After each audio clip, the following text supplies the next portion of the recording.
प्रिय विद्यार्थियों, जैसे कि आपको पता है, हम भौतिक भूगोल की विषय वस्तु को देख रहे हैं। आज हमारा व्याख्यान संख्या 52 के तहत अपवाह तंत्र तथा नदी घाटी के विकास के बारे में बात करेंगे। जैसे कि आपको विदित है कि जो अपरदन के प्रमुख साधनों के संदर्भ में जो नदी जो है सर्वाधिक प्रभावित कारक है। पृथ्वी के धरातल पर विभिन्न प्रकार के परिवर्तनों के लिए उत्तरदायी नदी है। नदी के कार्य और उसके अपवाह तंत्र और उसके घाटी के विकास के बारे में अब हम विस्तार पूर्वक देखेंगे कि जैसे कि आपको पता है कि अपवाह तंत्र किसी क्षेत्र में बहने वाली नदियों और उसकी सहायक नदियों के तंत्र द्वारा निर्मित होता है। यानी कि अपवाह तंत्र के अंतर्गत कोई एक प्रमुख नदी और उसकी जो सहायक उसकी जो वितरिकाएं हैं उनके द्वारा पूरा एक जो सिस्टम डेवलप होता है वो से ही हम ड्रेनेज सिस्टम कहते हैं या अपवाह तंत्र कहते हैं। थॉर्नबरी जो प्रमुख भू आकृति विज्ञानवेता हैं उनके अनुसार जो ड्रेनेज पैटर्न है विभिन्न नदियों के मार्गों द्वारा सामूहिक रूप से बनाया गया विशिष्ट प्लान या डिज़ाइन को कहते हैं। अर्थात जितने क्षेत्र पर कोई नदी सहायकों सहित बहती है वह कुल क्षेत्र उस नदी का अपवाह बेसिन कहलाता है। विभिन्न अपवाह बेसिनों को अलग करने वाली उच्च भूमि को हम वाटर डिवाइड या वाटरशेड कहते हैं। पृथ्वी पर वाष्पीकरण तथा सीपेज यानी जमीन में अवशोषण के बाद केवल 6.520 घन मील वर्षा जल प्राप्त होता है। वही जल नदी के रूप में बहता है। यानी कि जो हमें पृथ्वी के धरातल पर जो जल प्राप्त होता है उसमें से कुछ जल तो सूर्य के कारण से वाष्पीकरण से उड़ जाता है और कुछ जल भूमि के द्वारा अवशोषित कर लिया जाता है या ग्राउंड वाटर रिचार्ज होता है। तो उसके बाद केवल जो प्रति घन मील 6.520 जल ही प्राप्त होता है। यही जल नदियों के रूप में बहता है। अर्थात हमारे यहाँ पर नदी को बहने के लिए जल की पर्याप्त मात्रा नहीं रहती है। उसका काफ़ी जल का भाग अवशोषित और वाष्पीकृत हो जाता है। इस आधार पर नदी के स्वभाव के आधार पर हम जो जल की जो धारा है या उसको जल की मात्रा के आधार पर हम उसको क्या कह सकते हैं, स्थायी जल धारा यानी जो सदा बहानी वाली नदियां हैं यानी जिसमें वर्ष भर जल बहता हो उसे सदा बहानी कहेंगे। ऐसा कहाँ पर मिलेगा हमें? झीलों के द्वारा वाले क्षेत्रों में। हिमानी जहाँ पर यानी ग्लेशियर से जो नदियाँ बहती निकलती हैं वहाँ पर हमेशा वर्ष मिलेगा। या अधिक वर्षा वाले जो क्षेत्र हैं, सघन वर्षीय क्षेत्र है, वहाँ पर वर्ष भर बहने वाली स्थायी जलधारा हमारे को पाई जाती है जिसे हम पेरेनियल रिवर कहते हैं या स्ट्रीम कहते हैं। दूसरा अंतर्यायिक या इंटरमिटेंट स्ट्रीम यानी कि मौसमी या अल्पकालिक जलधारा जो केवल कुछ समय के लिए ही या कुछ घंटों के लिए, कुछ दिनों के लिए, कुछ मौसम ऋतु के अनुरूप ही बहती है। विशेषतः मरुस्थलीय क्षेत्रों में इनका स्थानीय महत्व अधिक होता है। अब इसके बाद में हम देखते हैं कि अपवाह प्रणाली यानी ड्रेनेज पैटर्न क्या होता है।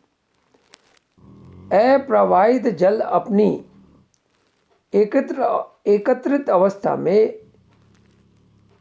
जब जल राशि के रूप में बहता है, लेकिन जब गुरुत्व से नियंत्रित होकर उसमें प्रवाह होता है तो उसे बहता जल या प्रवाही जल कहते हैं, रनिंग वाटर कहते हैं। बहता जल या प्रवाही का अर्थ नदी होता है। यानी कि जल अगर गुरुत्व ढाल के अनुरूप बहने लगा तो वो नदी के रूप में बदलेगा। भू सतह पर छोटी छोटी नदियों नालों के रूप में जो वर्षा जल प्रवाहित होता है उस जल को हम अपवाह या रन ऑफ कहते हैं। वर्षा का कुछ जल तो वाष्पीकरण के द्वारा आकाश में वापस चला जाता है, कुछ जल चट्टानों द्वारा सोख लिया जाता है जो भूमि के नीचे भूमिगत जल के रूप में उपलब्ध रहता है। कुछ जल बहता हुआ नदी का रूप धारण कर लेता है। कहीं कहीं नदियाँ वर्ष भर जल पर्याप्त मात्रा में बहता है और कहीं पर वर्षा ऋतु में ही जल बहता है। नदियाँ अधिकतम स्थायी व स्थायी बेसिनों से होकर बहती है। वह भूभाग जिसमें नदी और उसकी सहायक नदियों का जल प्राप्त होता है वह नदी का बेसिन कहलाता है। वे नदी प्रणालियों के मध्य कटक व उच्च भूभाग को हम वाटरशेड कहते हैं। यानी कि दो नदियों की प्रणालियों के मध्य जो दो नदियों को अलग करता है या उनके जल अफवाह को नियंत्रित करता है, अलग अलग करता है, तो उसे हम वाटरशेड कहते हैं। जैसे भारत के संदर्भ में हमारी ग्रेट वाटरशेड डिवाइड जो लाइन है वो अरावली से होती हुई नर्मदा ताप्ती से लेकर पश्चिमी घाट के सारे जो सह्याद्री की पर्वत श्रृंखला है वो हमारी ग्रेट वाटरशेड डिवाइड लाइन है, जो भारत के संपूर्ण अपवा तंत्र को अरब सागर की खाड़ी में गिरने वाली नदियाँ तथा बंगाल की खाड़ी में गिरने वाली नदियों के रूप में विभक्त करती हैं। तो इस आधार पर हम ये कह सकते हैं किसी क्षेत्र में जितनी अधिक संख्या में नदियाँ होंगी उतनी ही संख्या में घाटियाँ होंगी तथा नदियों तथा उसकी सहायक नदियों के प्रवाह क्रम को जल प्रवाह या अपवाह प्रणाली भी कहते हैं। इसके अंतर्गत किसी एक नदी घाटी का अध्ययन ही नहीं किया जाता, वरन किसी एक नदी घाटी के विकास का प्रभाव दूसरी नदियों के अपवाह पर भी पड़ता है, उसका भी अध्ययन सम्मिलित होता है। स्थल मंडल की विभिन्न आकृतियों के निर्माण में नदियों का बहुत ज़्यादा महत्वपूर्ण स्थान है। नदियाँ जैसे जैसे आगे बढ़ती है उसकी घाटियाँ विकसित होती जाती है। घाटियों के विकास में उसकी सहायक नदियाँ भी सहयोग करती है। इस प्रकार ये कहा जा सकता है मुख्य नदी अपनी सहायक नदियों तथा आत्मसात की गई नदियों सहित जो अपवाह व्यवस्था या प्रवाह प्रणाली निर्मित करती है उसे हम रिवर सिस्टम कहते हैं या नदी तंत्र कहते हैं। थॉर्नबरी के अनुसार प्रवाह प्रणाली एक विशेष प्रकार की व्यवस्था होती है जिसका निर्माण एक नदी की धाराओं के रूप में सम्मिलित होता है। इस आधार पर हम ये कह सकते हैं नदियों के जेनेटिक वर्गीकरण में भूमि का ढाल तथा भूमि की संरचना का महत्व होता है। इस आधार पर विभिन्न प्रकार की नदियाँ पाई जाती है जिसका बहुत ज़्यादा महत्व है। पहली नदी है अनुवर्ती, जिसे कंसिक्वेंट स्ट्रीम कहते हैं। इसमें वे नदियाँ जो प्रवाह मार्ग की दिशा उनके ढाल अर्थात आरंभिक ढाल का अनुसरण करती है वे अनुवर्ती कहलाती हैं। यानी कि वो अपने ढाल के अनुरूप बहती है, उनका फॉलो करती है, इसलिए उसको अनुवर्ती कहते हैं। धरातल पर अधिकांश नदियाँ इसी प्रकार की हैं।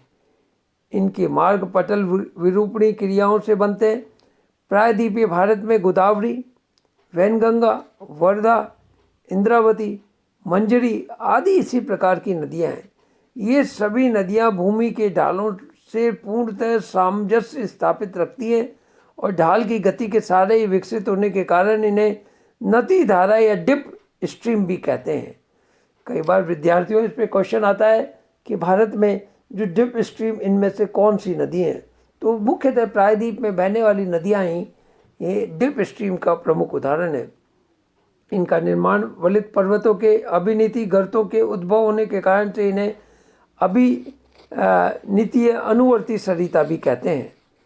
दूसरी प्रकार की नदियाँ परावर्ती सब्सिक्वेंट स्ट्रीम अनुवर्ती धारा की उत्पत्ति के बाद उत्पन्न हुई अपनीतियों और कटकों के अक्ष के सहारे अनुसरण करने वाली नदियों को परावर्ती सरिता कहते हैं। अधिकांश विद्वानों का मानना है कि अनुवर्ती को समकोण पर काटने वाली नदी को परवर्ती धारा कहते हैं। इन्हें ढाल के नतिलंब के सारे विकसित होने के कारण से नतिलंब धारा भी कहते हैं। तीसरी प्रकार की प्रतिनुवर्ती यानी ऑब्सिक्वेंट स्ट्रीम कहते हैं। प्रधान अनुवर्ती सरिता की प्रवाह दिशा के विपरीत दिशा में प्रवाहित होने वाली सरिता को प्रति अनुवर्ती या प्रत्यनुवर्ती धारा कहते हैं। इसका सर्वप्रथम उल्लेख डेविस ने किया था। यह भी प्रश्न कई बार पूछा जाता है। यह भी एक प्रकार की अनुवर्ती धारा ही होती है, क्योंकि वह भी ढाल के अनुरूप बहती है तथा परवर्ती नदी से समकोण बनाकर बहती है। चौथा जो प्रमुख प्रकार है, उप अनुवर्ती धारा, सब कंसिक्वेंट स्ट्रीम। इन्हें नवानुवर्ती भी कहते हैं। यह प्रधान अनुवर्ती धारा की प्रवाह दिशा के अनुरूप दिशा में प्रवाहित होने वाली सरिताओं को नवानुवर्ती कहा जाता है। इनका उद्भव बहुत बाद में होता है और अनुवर्ती की तुलना में सैकड़ों मीटर नीचे विकसित होती है। पांचवा जो प्रमुख प्रकार है, अकर्मवती अपवाह तंत्र, सब कंसिक्वेंट स्ट्रीम। इसमें नदियों के ढाल के अनुरूप नहीं होकर प्रतिकूल दिशा में तथा भौमिकीय संरचना के आर पार प्रभावित होती है। इन्हें अकर्मवर्ती अपवाह तंत्र कहते हैं। इसमें पूर्ववर्ती और पूर्वरोपित अध्यारोपित नदियां महत्वपूर्ण हैं। पूर्ववर्ती नदियों या धारा का उद्गम स्थलखंड के उत्थान से पूर्व ही हो चुका होता है, जिस पर स्थलखंड के उत्थान का प्रभाव नहीं पड़ता है। इस प्रकार किसी क्षेत्र में नदी घाटी का विकास पहले से हो जाता है तो पूर्ववर्ती नदियां ऊंचे उठे हुए भाग को काटकर पुराने मार्ग व घाटी को ही सुरक्षित करते हुए बहती है। अर्थात पूर्ववर्ती नदियां वे जलधाराएं हैं जो स्थलखंड से उत्पन्न होने से पहले वाले मार्ग को ही अपनाती रहती है। हिमालय में से उत्पन्न होने वाली सिंधु, सतलज और ब्रह्मपुत्र नदियाँ हिमालय के निर्माण से पूर्व में भी इन्हीं मार्गों पर बहती थी और हिमालय के उत्थान के दौरान भी इन्होंने इसे काट कर अपने पूर्ववर्ती मार्गों पर ही बहती है। इसी कारण से जो सिंधु नदी है, सतलज नदी है, ब्रह्मपुत्र नदी है, बहुत गहरे गॉर्ज बनाती हुई बहती है, क्योंकि इन्होंने अपना डाउनवर्ड इरोजन बड़ा तेज़ी से हिमालय को काटकर अपनी घाटी को गहरा किया और अपने पूर्ववर्ती मार्ग को, नदी को, प्रवाह को बना के रखा।